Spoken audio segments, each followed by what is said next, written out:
Hello everyone, कैसे हैं आप सब। एक बार पुनः से कोचिंग क्लासेस पर स्वागत है। क्लास 12th इंग्लिश में बच्चों डू एज डायरेक्टेड का एक पहले भी सेपरेट वीडियो मैंने प्रोवाइड किया था। उम्मीद करता हूं आप देख लिए होंगे। प्लेलिस्ट का मैं आपको लिंक दे दूंगा बच्चों डिस्क्रिप्शन पे, जो कि इंपॉर्टेंट क्वेश्चन का प्लेलिस्ट है। वहां पे सारे सब्जेक्ट के इंपॉर्टेंट चीज़ें आपको मिलती है। उस प्लेलिस्ट में जरूर आप देखें, और डेली जो भी बनाता हूँ बच्चों उसे ऐड कर देता हूँ। ठीक है, तो आप लोग इसके पहले जो भी वीडियोज हैं उसे देख लेना। चलिए शुरू करते हैं। अब डू एज डायरेक्टेड आपको मैं बता दूं कि कभी सेम क्वेश्चन नहीं आता है, लेकिन इस टाइप से आता है। मतलब जैसे आपको मैं प्रेजेंट परफेक्ट में चेंज करना सिखा दिया, हो सकता है दूसरा वाक्य आ जाए, आपसे बन जाए। चलिए, यहाँ पर भले टाइम लगेगा बच्चों, लेकिन इत्मीनान से सीखेंगे। पहला क्वेश्चन है आपका, देखिए, his brother gave me a bucket. Present perfect में बदलना है। सबसे पहली बात, प्रेजेंट परफेक्ट में आपका क्या लगता है? हैज लगता है, हैव लगता है। तो हिज ब्रदर में क्या लगेगा, आप ही बताओ। हिज ब्रदर एक वचन है कि बहुवचन है? आप पहले ही बताओ। मतलब सिंगुलर है या प्लूरल है? तो आपका एक वचन होगा, वहां पे हैज लगता है बच्चों। तो हिज ब्रदर हैज, हैव नहीं लगा सकते। हैव हम IBU दे के साथ लगाते हैं, बहुवचन के साथ हैव का प्रयोग करते हैं। तो हिज ब्रदर हैज हो जाएगा। जब परफेक्ट में जब भी बात करें, प्रेजेंट परफेक्ट, पास्ट परफेक्ट, तो वर्ब का थर्ड फॉर्म लगता है। तो यहां पर आपका हो गया बच्चों, हिज ब्रदर हैज गिव का given, give gave given. Verb का यहाँ पे ये सेकेंड फॉर्म है, गिवन हो जाएगा, गिवन है ना, किसको? मी। अब ए लिखना है तो ठीक है, नहीं लिखना है तो भी ठीक है। ठीक, ये हो गया। तो यहां पर मुद्दा है समझाने की बच्चों, कि आप लोग समझो। ठीक है, तो यहाँ पे एक चीज आपने समझ लिया कि प्रेजेंट परफेक्ट में हैज हैव लगता है, एक वचन के साथ हैज और बहुवचन के साथ हैव का प्रयोग होता है। दूसरा क्वेश्चन देखिए, Mary does not like bonbon. Mary को बोन बोन पसंद नहीं है, पास्ट इंडिफिनिट बदलना है।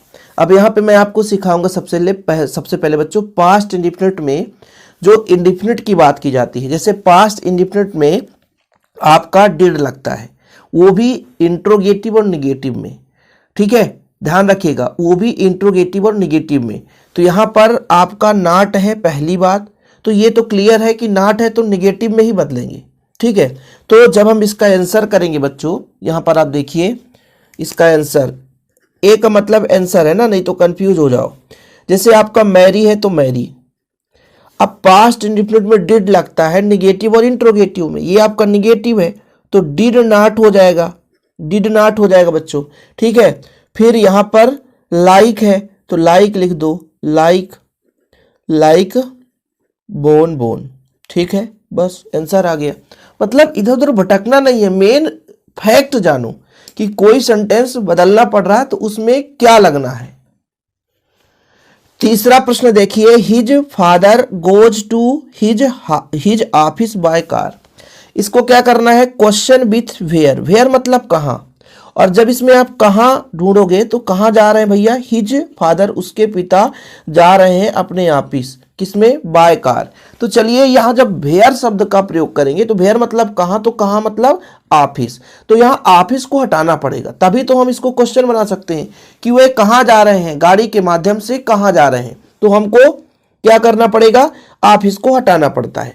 जब भी बच्चों हम क्वेश्चन वाक्य बनाते हैं, कहने का मतलब प्रश्नवाचक वाक्य बनाते हैं, क्वेश्चन बनाते हैं, तो सबसे पहले यदि क्वेश्चन वर्ड है तो क्वेश्चन वर्ड का ही हम प्रयोग करते हैं। जैसे WH वर्ड जिसे बोलते हैं, WHERE, वेयर। अब किस टेंस का वाक्य है? गोज है, तो S या ES प्रेजेंट इंडिफिनिट में लगता है। तो हिज फादर मतलब एक वचन है तो वेयर डज लगेगा। क्यों? क्योंकि एक वचन के साथ डज लगता है और बहुवचन के साथ डू लगता है प्रेजेंट इंडिफिनिट में। ये प्रेजेंट इंडिफिनिट का वाक्य था, और वेयर किसके लिए प्रयोग कर दी हमने? ऑफिस के लिए, तो ऑफिस हट जाएगा। तो वेयर डज, फिर आपको सब्जेक्ट लगाना बच्चों। आपका सब्जेक्ट क्या हो जाएगा? हिज फादर, तो आपको लगाना पड़ेगा his father, his father FATHER। ठीक है, बाकी आप लोग ऑफिस तो हटा ही देंगे। ऑफिस क्यों? क्योंकि वेयर और ऑफिस के साथ हिज भी लगा है, तो हिज भी हटाना पड़ेगा, क्योंकि ऑफिस के लिए हिज लगा है ना, तो इसको भी आप हटा दोगे। तो आपका हो जाएगा केवल, क्या मिस जाना, पहले आप लोग क्या करोगे बच्चों, जब आप इंट्रोगेटिव बनाते हो तो पहले WH वर्ड होता है, फिर आपका हो जाता है हेल्पिंग वर्ब, फिर सब्जेक्ट, फिर वर्ब। वर्ब क्या है? गो, गो मतलब जाना। आप कहोगे सर ES कहाँ गया? जब निगेटिव और इंट्रोगेटिव में कोई सेंटेंस बदलता है, जैसे आपका प्रेजेंट इंडेफिनिट टेंस में एस अफर्मेटिव में लगता है, निगेटिव इंट्रोगेटिव में एस हटा देते हैं। ठीक है, ये भी हो गया। गो बाय कार, ठीक है, तो यहां पे आप लिख दो गो बाय कार। जब आप प्रश्नवाचक बनाते हैं तो क्वेश्चन मार्क्स जरूर लगाएं, क्वेश्चन मार्क नहीं लगाएंगे तो आपका आंसर नहीं जुड़ेगा। अगला आपको पैसिव बनाना है बच्चों, तो सबसे पहले आपको सेंटेंस पहचानना पड़ेगा। विनोद इज एमआर कहां लगता है? प्रेजेंट कंटीन्यूअस में, सही है ना। तो जब हम क्या बनाते हैं बच्चों, पैसिव बनाते हैं, तो सबसे पहले आपको ऑब्जेक्ट लिखना पड़ता है। तो जैसे आपके पास ऑब्जेक्ट है ए न्यू हाउस, ठीक है सर, पहले ऑब्जेक्ट लगा दिए, ठीक है, ये चीज हो गया। फिर आपको हेल्पिंग वर्ब लगाना है, जैसे आपका इज है बच्चों तो आपको इज लगाना पड़ेगा, तो इज लगा दिए। अब आपको ये पहचानना है इसमें बच्चों कि हेल्पिंग वर्ब क्या है, तो आपका हेल्पिंग वर्ब इस था तो हो गया, सॉरी वर्ब क्या है, खरीदना वर्ब है।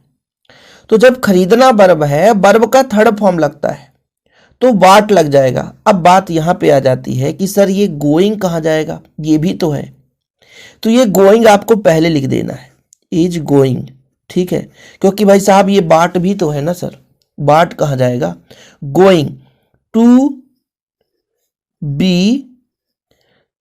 BOUGST bot. फिर बाय के बाद हो जाता है बच्चों आपका सब्जेक्ट, किसके द्वारा, विनोद के द्वारा, तो विनोद के द्वारा। तो सबसे पहले हमने ऑब्जेक्ट लगाया, फिर हेल्पिंग वर्ब, ये गोइंग है तो गोइंग लगा दिया डायरेक्ट, यदि ना होता तो बच्चों तो बीइंग लगा देते, ING इसमें ना जुड़ा होता तो बीइंग लगा देते, जैसे यहाँ पे बी है ना, ये चीज है, ठीक है। फिर यहाँ पर बाय का बाट हो गया, बाय विनोद, ठीक। फिर आपका यहाँ पे लग गया क्या, यहाँ पे जो विनोद सब्जेक्ट लास्ट में लिखा जाता है।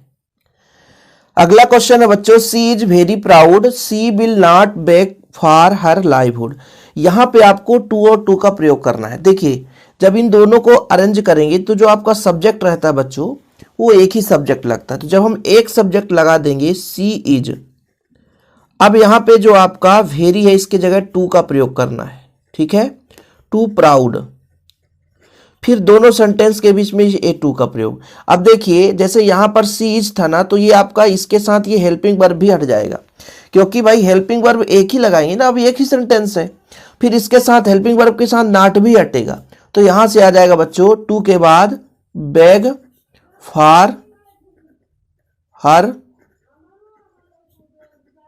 लाइवहुड।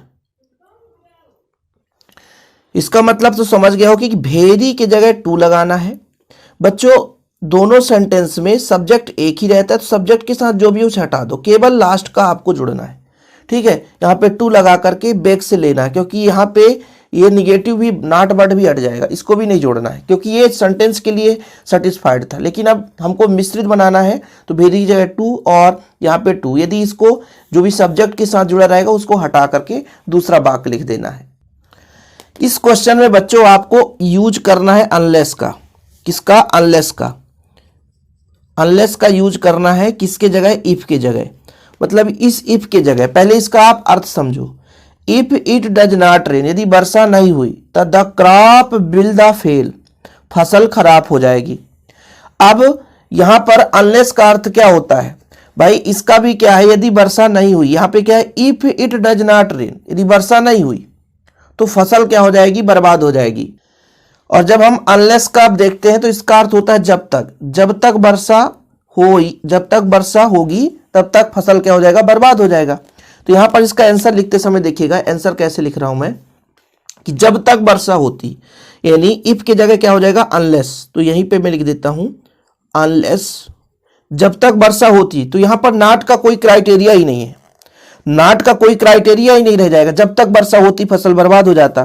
तो unless it rains, it rains भाई नॉट डच के साथ लगा तो पूरा का पूरा हटाना पड़ेगा, इट रेन्स, इट यदि रेन्स है तो रेन्स, रेन है तो रेन, ठीक है, इट रेन्स। फिर ये हो जाएगा द क्रॉप विल फेल, ये हो जाता है, ठीक है।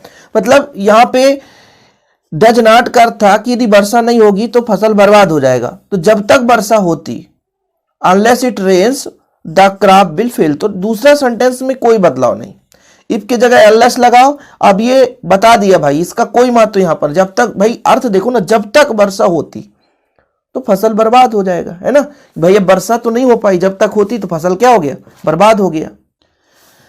अगला सेंटेंस है दे आर गोइंग। अब देखो बच्चों, आर है तो प्रेजेंट कंटीन्यूअस टेंस का वाक्य है, to play a football match. ठीक है भाई, प्ले मतलब खेलना, गोइंग हो गया, कोई बात नहीं है। ये आपका प्रेजेंट कंटीन्यूअस है, इसको पास्ट में बदलना है, वो भी सिंपल पास्ट में, मतलब प्रेजेंट सॉरी पास्ट इंडेफिनिट में। पास्ट इंडेफिनिट में बदलना है और ये साधारण वाक्य है तो साधारण वाक्य में बदलना है, वर्ब का सेकेंड फॉर्म लगता है। कौन सा फॉर्म बच्चों, वर्ब का सेकेंड फॉर्म लगता है। तो इसका आंसर क्या हो जाएगा, दे लग जाएगा। सेकेंड फॉर्म लगता है और यहां पे हेल्पिंग वर्ब है, लेकिन जब पास्ट इंडेफिनिट में पहुंचते हैं, मतलब सिंपल पास्ट में पहुंचते हैं, तो वहां पे वर्ब का सेकेंड फॉर्म लगता है लेकिन हेल्पिंग वर्ब प्रयोग नहीं होता। तो गो का क्या हो जाएगा, बेंट। टू प्ले तो भाई टू प्ले रहने दो, ए फुटबॉल तो रहने दो, बाकी कोई चेंजेस नहीं। फुटबॉल मैच, कोई चेंजेस नहीं। यहां पे आपने ये सीखा कि ये प्रेजेंट कंटीन्यूअस का था, ईजेएमआर लगता है प्रेजेंट कंटीन्यूअस में, इसको हम बदल रहे हैं सिंपल पास्ट में। सिंपल पास्ट में क्या हो जाता है कि जब हम अफर्मेटिव यानी साधारण वाक्य में, तो वर्ब का सेकेंड फॉर्म लगता है। यदि हम सिंपल पास्ट में डिड लगाते हैं, डिड केवल निगेटिव और इंट्रोगेटिव में लगता है। ध्यान रखना, क्यों इतना धीरे धीरे समझा रहा हूं, ये 7वां ही है और इतना समय लग गया। कारण है बच्चों कि आपको डाउट ना रहे, ऐसा ना हो कि यदि एक भी क्वेश्चन आप करो तो थोड़ा सा सीख लो, क्योंकि ऐसे यदि क्वेश्चन आएगा तो आपसे बनना चाहिए। एक क्वेश्चन टैग से लेकर आया हूं, इसका आंसर बताना। ही बेंट, अब बेंट मतलब हो गया ये सिंपल पास्ट का वाक्य है, ठीक है, और सिंपल पास्ट में लगता है डीड। क्वेश्चन बनाना है तो पहले हमको क्या लेना पड़ता है बच्चों, हेल्पिंग वर्ब डिड, और इसके साथ आप नॉट जोड़ दो। क्या जोड़ दो, नॉट, और जो भी सब्जेक्ट है उसे आप यहाँ पे लिख दो। डिड नॉट में ऐसा नहीं होता है ना, यहाँ पे हो गया गलत, डिड नॉट, फिर हो जाएगा आपका ही ये शॉर्ट फॉर्म में, यही आपका क्वेश्चन टैग है। सबसे पहले आप देखो किस सेंटेंस का, ये जो आपका किस टेंस का वाक्य है, ये आपके पास्ट इंडेफिनिट की पास्ट इंडेफिनिट के वाक्य है बच्चों। इसमें आपका लगता है डिड, तो डिड नॉट, सब्जेक्ट क्या है ही, तो ही लगा दो। अगला वाक्य बनाइए बच्चों, आप लोगों के पास क्षमता है और बना भी सकते हैं। देखिए क्या बोला है, the farmers are ploughing the field. अब यहां पे ये आपका सब्जेक्ट हो गया, ये आपका बच्चों वर्ब के साथ आईएनजी लगा है, और यहां पर फील्ड मतलब खेत पे ये काम कर रहे हैं। व्हाट मतलब क्या कर रहे हैं, तो ये प्लाउइंग कर रहे हैं। तो कहीं ना कहीं जब व्हाट जुड़ेगा तो ये हटेगा, भाई कोई प्रश्न पूछेगा तो उसका उत्तर उसमें तो रहेगा नहीं। तो जब भी हम क्वेश्चन बनाते हैं तो पहले WH वर्ड लिखते हैं, और फार्मर्स मतलब बहुवचन है तो व्हाट आर तो लगाना पड़ेगा। पहले आप WH वर्ड क्वेश्चन बनाते समय और आप हेल्पिंग वर्ब लगाते हैं। फिर यदि फार्मर्स बच्चों तो यहां पर फार्मर्स लिखने पड़ेगा बच्चों, FARMERS फार्मर्स, ठीक है, कई सारे फार्मर्स है।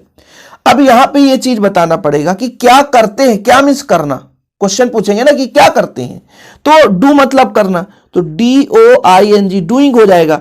फिर आपसे कोई पूछेगा भाई प्लाउइंग द फील्ड, ये पूरा का पूरा उसका आंसर है, वो क्या करते हैं, ठीक है, क्या कर रहे हैं, तो इसका आंसर हो जाएगा प्लाउइंग द फील्ड्स, है ना, फील्ड्स में प्लाउइंग कर रहे हैं। तो ये चीज समझना है कि क्या पूछा है, व्हाट में इसका आंसर ये पूरा का पूरा निकल कर आएगा, इसलिए पूरा का पूरा हमने गोल कर दिया। अब आज का आखिरी है बच्चों, सो दैट का प्रयोग करना है। भेरी के जगह सो लगाना है, दोनों के बीच में आपको दैट लगाना है। द वॉक्स इज, जब भी भेरी आ जाए तो सो लगाओ, सो हैवी दैट। यदि सेम होता, सेम यदि द यहां भी होता, मतलब द वॉक्स यहां भी होता है तो उसको हटा देते, लेकिन सेम तो है नहीं। I can not lift it, ठीक है, बस ये हो गया। इस तरीके से हम कोशिश यही करेंगे, हम सिर्फ समझाने आ रहे हैं बच्चों, ये नहीं कहता हूं गारंटेड यही आएगा, लेकिन ऐसे ही क्वेश्चन पूछे जाते हैं, ये मैं गारंटेड कहता हूं। बस थोड़ा सा आप लोगों को मेहनत करना है, बाकी हम अपने हिसाब से कर ही रहे हैं। बाकी लगातार बच्चों आप लोगों की डिमांड के आधार पर वीडियोज भी आ रहा है। ओके, जय हिंद, वंदे मातरम।